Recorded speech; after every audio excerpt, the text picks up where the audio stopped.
Question number 3 देखिए, the sum of all the electromagnetic forces between different particles of a system of charge particle is zero if. हमारे पास बोला है कि ये मान लो कोई सिस्टम है और इसमें बहुत सारे चार्ज पार्टिकल हैं, कुछ पॉजिटिव भी हैं कुछ नेगेटिव भी हैं। ठीक है, इस तरीके से बहुत सारे चार्ज पार्टिकल। ठीक, तो हमको पता है कि सारे के सारे फोर्सेज जो हैं, मान लो दो पार्टिकल एक दूसरे पे अगर फोर्स लगा रहे हैं तो हर जगह एक्शन रिएक्शन पेयर बनेगा। और एक्शन रिएक्शन पेयर का हमेशा जो सम होता है वो क्या होता है, जीरो होता है। क्लियर। तो ऐसे में हमारे पास ये पॉजिटिव चार्ज पार्टिकल कितनी ही अमाउंट में हो चाहे नेगेटिव चार्ज पार्टिकल कितनी ही अमाउंट में हो, हमेशा वो एक्शन रिएक्शन पेयर बनाएंगे। तो हमेशा पूरे सिस्टम पे लगने वाले सारे फोर्सेज का जो सम आएगा वो जीरो आएगा। अब ऑप्शन क्या दे रखे हैं, only if all the particles are positively charge. सारे पॉजिटिवली चार्ज तभी जीरो होगा, नहीं ऐसा कुछ जरूरी नहीं है। पॉजिटिव हो चाहे नेगेटिव हो, एक्शन देर पे हमेशा हमेशा बनेंगे, तो ऐसे में पूरे सिस्टम पे नेटवर्क जीरो ही होगा।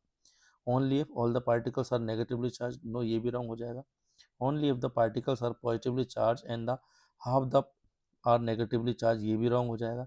Irrespective of the sign of the charge, बिल्कुल सही बात है। हमारे पास साइन चाहे जो हो, हमेशा नेट जो है वो जीरो होगा। तो करेक्ट आंसर आ जाएगा डी ऑप्शन।